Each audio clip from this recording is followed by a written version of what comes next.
menyajikan video edukasi tentang bagaimana cara berbahasa Indonesia yang baik dan benar. Simak videonya ya. Dadah.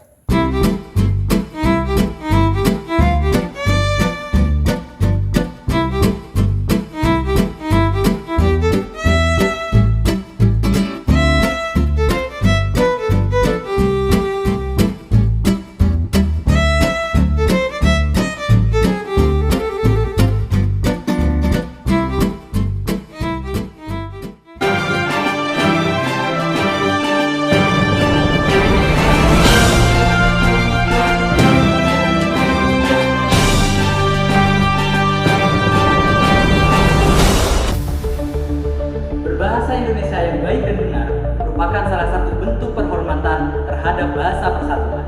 Sebagai bahasa resmi negara, bahasa Indonesia memiliki peran penting dalam komunikasi sehari-hari, pendidikan, dan pemerintahan. Namun, tidak semua orang memahami cara penggunaannya secara tepat. Penting bagi kita untuk terus meningkatkan kemampuan berbahasa yang sesuai dengan kaidah, agar pesan yang disampaikan menjadi lebih jelas, efektif, dan juga santun. Bahasa Indonesia adalah bahasa resmi Republik Indonesia yang digunakan sebagai alat komunikasi utama oleh masyarakatnya. Bahasa Indonesia pada awalnya yaitu bahasa Melayu yang telah mengalami perkembangan dan pembakuan, terutama sejak diproklamasikannya bahasa Indonesia sebagai bahasa kesatuan dalam Sumpah Pemuda pada tanggal 28 Oktober 1928. Beberapa alasan mengapa kita harus berbahasa Indonesia yang baik dan tepat. Yang pertama, menentukan kesuksesan komunikasi. Yang kedua, menunjukkan kepribadian dan profesionalitas kita. Yang ketiga, menghindari kesalahpahaman dan konflik antar sesama. Yang keempat, meningkatkan keterampilan komunikasi interpersonal. Yang kelima, menyampaikan ide dan gagasan dengan jelas. Penggunaan kata baku dan tidak baku.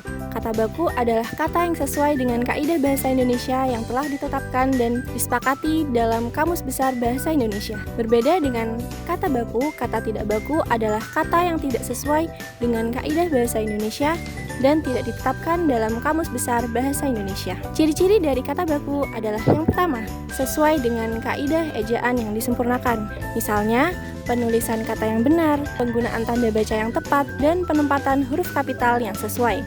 Yang kedua, kata baku sering digunakan dalam konteks-konteks formal seperti dokumen-dokumen pemerintahan, pendidikan, dan juga media massa.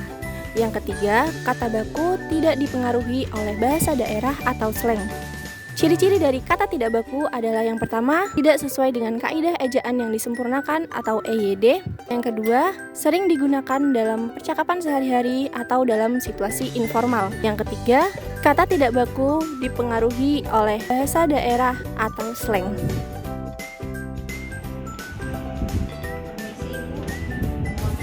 Saya ingin mengajukan cuti selama 3 hari mulai dari tanggal 5 sampai tanggal 8 karena ada acara. Terima kasih. Ibu, aku boleh izin nggak? 3 hari doang dari tanggal 5 sampai tanggal 8. Boleh ya? Permisi ya, mohon maaf untuk tidak merokok di area sini ya, karena kita sudah menyediakan smoking area di sebelah sana. Wah, jangan rokok di sini dong. Kan di sana ada smoking area. Tips berbahasa yang baik dan benar di sosial media. Yang pertama, hindari kata-kata kasar atau kata-kata yang dapat menyinggung orang lain. Karena media sosial merupakan media publik, sehingga kita harus tetap santun ya. Kesalahan penggunaan bahasa Indonesia dalam kehidupan sehari-hari. Yang pertama, kesalahan penggunaan kata baku dan tidak baku. Contohnya, terkadang orang-orang menggunakan kata nasihat. Bakunya adalah menggunakan i yaitu nasihat, sedangkan yang kebanyakan dikatakan orang-orang adalah nasehat menggunakan e. Contoh keduanya seperti apotik. Bentuk bakunya adalah apotik, sedangkan orang-orang biasanya memanggil dengan sebutan apotek menggunakan huruf e. Kedua, penulisan kata imbuhan.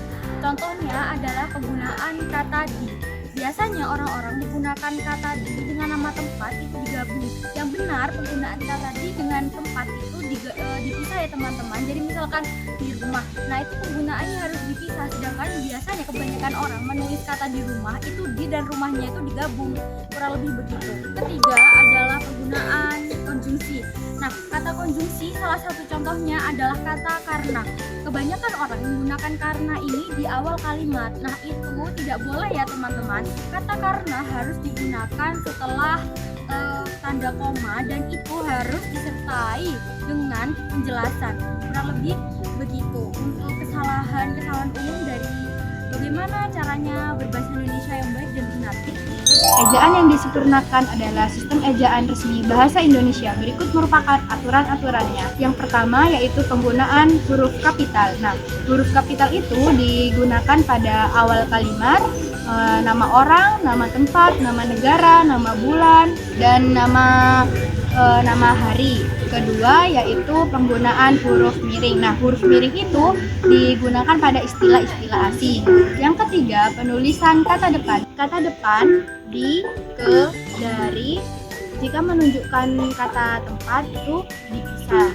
Kata penghubung untuk merangkai kata, yaitu misalnya pada kata ganda.